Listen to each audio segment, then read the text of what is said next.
Welcome again, ladies and gentlemen, to Joe Stunner Boxing. Louie O'Doherty, 25 years old, from Essex in England. He is the new British lightweight champion. He defeated a fellow undefeated fighter called Regan Glackin of Scotland, who came in with 16 wins, no draws, no defeats. This was for the vacant 135 belt, and a very, very good performance. A very good performance by O'Doherty, who was away from home. This fight was in Glasgow, and I think Glackin is from Glasgow. I think that's what they said anyway.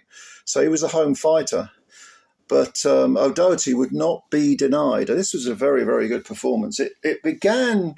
I mean, to be honest with you, I've seen British title fights that have had a higher level of skill and technicality, definitely.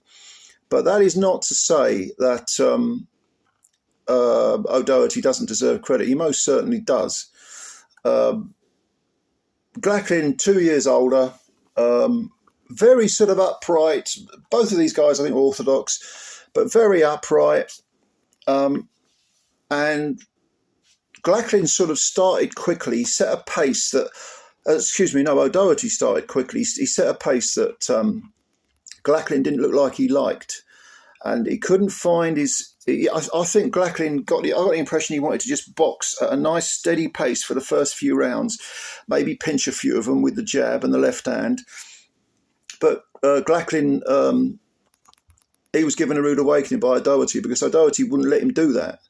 He was right on him and throwing a lot more punches with both hands than Glackin was. Glackin was able to, hang tough. But after 2 or 3 rounds, he was beginning to look knackered. And, of course, this was a 12-round fight. Now, O'Doherty just had that, bit between his teeth. He had that grit about him, which, to be honest with you, Glackin seemed to lack a little bit. That's not to say that he didn't quit. He hung tough, but he didn't quite have that motivation. I don't know. Was it possible that the event got to him a little bit, being in your backyard? It's a British title fight, and maybe there was something to that. I don't know. But definitely O'Doherty was the one having the first say in the exchanges and the last say. And to be honest, like I say, after 2-3 rounds, it looked to me like Glackin was really pushing his punches. It did not look like he was enjoying himself in there. It looked like there was no snap to his punches.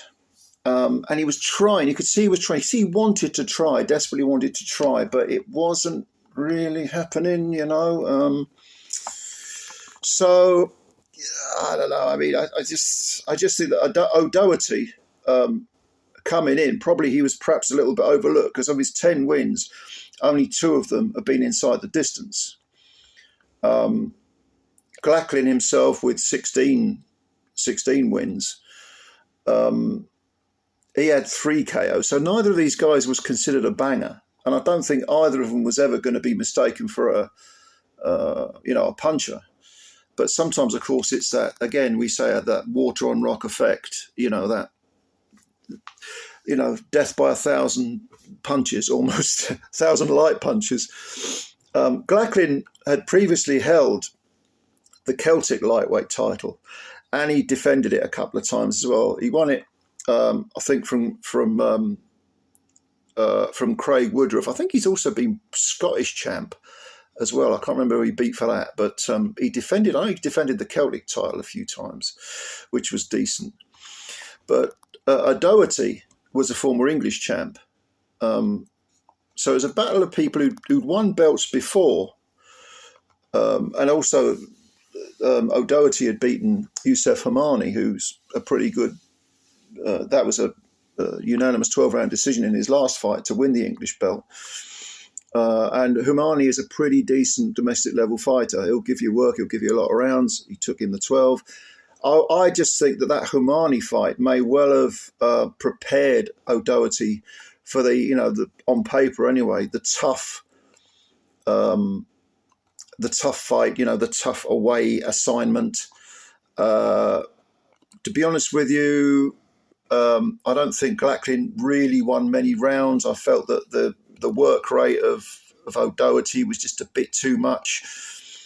He certainly had the air of of a guy who wasn't going to quit, but at the same time, I'm talking about Glackin now, but at the same time, he didn't seem to have many ideas. He did not seem to have many ideas. And that was kind of a mistake, really. I mean, he just didn't look like there was any. It was kind of like, well, I'm just going to have to tough this out. I'm going to have to gut it out, and it wasn't good to see. It wasn't. You kind of got the impression that this was O'Doherty's. This was always going to be O'Doherty's fight, regardless of lack of punch power. You just felt that O'Doherty would win the fight. Sure enough, he did that. It was that death by 1,000 punches. I mean, it's very difficult to phrase it in any other way. But he was just beating up, gradually, slowly grinding down Regan Glackin, and it was getting to look a little bit ugly between rounds. I mean, Glackin had some damage to his face, some superficial damage. O'Doherty just seemed to be, there's this saying, well, someone was getting stronger, which of course is impossible, because if you're using up energy, you can't get stronger. You can get into a groove, but you're going to be.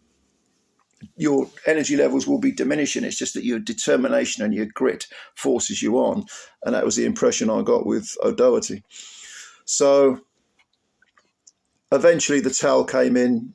There was no one punch that did for Glackin. The towel came in, and that was that, really. That's all she wrote. I mean, it was a disappointing night for Glackin, who sort of hung on the ropes, clearly disappointed. He was in front of his hometown, but he was beaten fair and square. And certainly, I think the writing was on the wall. Certainly from the middle rounds right up to the final round, where the towel came in actually. And I was like, is that the towel on the canvas? I actually sort of thought, really? Is that the towel? It was the towel, yeah. But there was no sort of exchange where this resulted in Glackin's corner pulling him out. It was really just a case of enough's enough. We've seen enough, and it's all over. So the new champion is LOUIE O'Doherty from Essex. He did it the hard way. Went on his travels, beat the guy in his backyard, an undefeated fighter, a former Celtic and Scottish champ, and give him all the credit in the world. Is he the most technically skillful British lightweight champ we've ever seen? No. Is he the hardest hitting lightweight champ we've ever seen? Definitely not. But he's got a lot of grit and a lot of toughness, and he might be able to rack up a few defences before moving on to EBU level. We'll see, though. We'll see. Anyway, thank you for watching the video. If you liked it, hit the like button. And if you've got any opinions on the fight, if you saw it, did you find it entertaining? I thought it was a bit one-sided, but yeah, it was okay. It was an okay fight. Let me know. Subscribe to the channel if you do. Do all that good stuff. And thank you very much. I will catch you later. Bye for now.